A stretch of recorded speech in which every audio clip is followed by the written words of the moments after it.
Chagin Erev Shabbos Parshas Emor. This week's Parsha is very much directed at the Kohanim, but every message here is for every message in Klal Yisrael. One of the nekudos of Kahuna that always struck me is, I was trying to make heads and tails of it. It says that if a Kohen gets a mum, he can't be part of that body. He's still a Kohen, he still gets Trumas and Maestras, he's still, he's still Shevet Levi, and all the Kedusha, he gets Rishon and all the good things, but he can't do that boida. It bothers me. It bothers me, and I'm sure it's bothering me just because I'm an American kid from the 21st century. But what did this Kohen do wrong? All his life, all he wanted to do was to get his chance in his mishmar, to be able to work in the Rebbeinu Shloim's house, to be able to be makter the ketores, to be able to bring karbanos, to be able to take the ashes out in the morning, to be able to bring karbanos on Pesach, to be able to be part of the hustle and bustle and feel the kedusha, to be a part of it. What's all this kahuna for if he can't work in the Beis HaMikdash? Just because he has a mum? And I don't think that a mum means like, he's missing his head.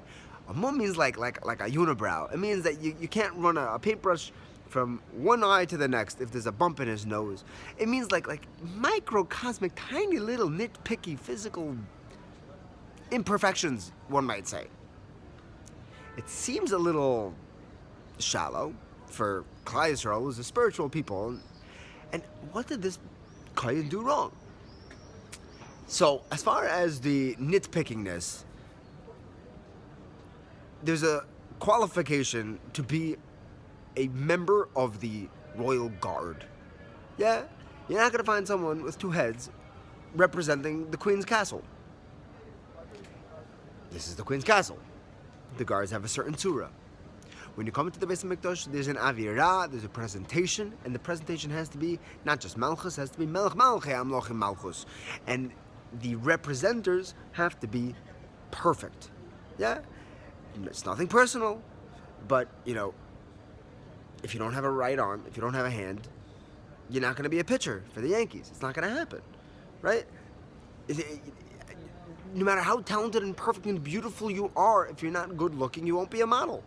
It's not personal, but the qualifications of being a model is you have to be good looking. Qualifications of representing the Shechina is you can't have them up. But a Kohen's tzura, to be in the Beis HaMikdash, to be a member of, there can't be anything distracting, anything imperfect. This is the king's house. As far as what this Kohen do wrong, he did absolutely nothing wrong. The Shari Aaron has a beautiful diuk. Shari Aaron says that the pasuk tells us that this Kohen who has a mum can't do the avodah. And if you look at the pasuk, you can be medayik. The Shari Aaron says, it's not that, he has a mum, then he can't do that. He can't do the avodah. And that's where the emotional question comes from. He says, it's punkt verkehrt. This Kohen can't do the avodah. The Rebbe Shalom knows this Kohen's tafkid. He knows his place in the world. He's supposed to be a Kohen that doesn't do the avodah in the Beis HaMikdash. Memela, of course he got a mum. Because if he didn't have a mum, he'd be doing the avodah, and that's not his place. It's fakert. It's absolute perfection that this Kohen got a mum, because his place wasn't doing the avodah. It just where do you start? If you start off from down here, you're like, a Kohen, he should be doing avodah. Why? He's not doing avodah? If you're starting from up there, the Rebbe Shalom says this is a Kohen who's not going to do avodah. The Mela, the best thing, the perfect thing that can happen to this Kohen, to make sure that he does his tafkid, which isn't doing that avodah, is to give him a mum. I should have murdered the Gemara. I'm not sure how it's going to tie in. But the Brisker Rav, the Beis HaLevi was a child, Brisker Rav's father. So, 7 years old, he was in Cheder. And it seemed like it was a normal thing over there back in Europe, that the Cheder, the teachers, the Malamdim, used to treat the richer kids better than the poor kids. That's where they were getting their funding. Some things don't change. And the money talks. Mamela, little Beis HaLevi, he Baruch Hashem had enough money to have food. Wasn't wealthy, but he had healthy meals. And he used to take his lunch, and he used to ask the poorer kids if they could help him finish his lunch. Because if he comes home and he still has food in his bag, his mother's going to be upset at him. Yeah? He didn't eat much. It took a couple months until his mother chapped and calls him over and said, I'm packing you a nice lunch. You should be eating it. And he says, look, Mama, 7-year-old. You have to put in context. Picture a 7-year-old. He wasn't Stam, a 7-year-old. He says, Mama, you give me a good breakfast.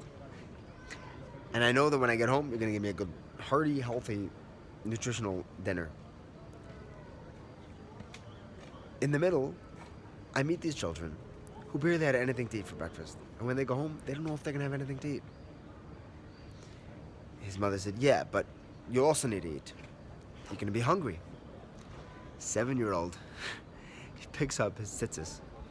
Yeah?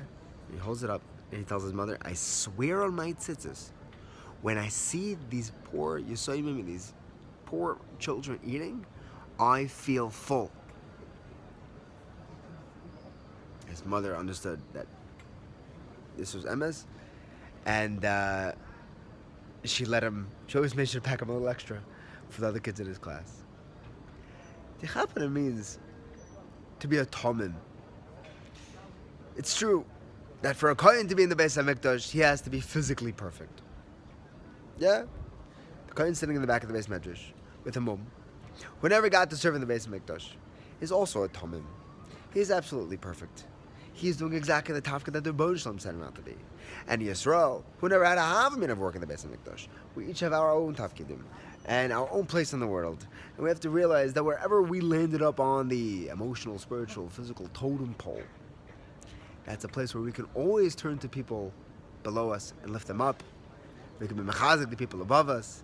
There's always something we can do. Be'ezer Hashem, we should be zeicher to fulfill our tafkid, but appreciate every perfection and every imperfection of perfection that the Rebbeinu Shalom gifts us. Have an amazing Shabbos.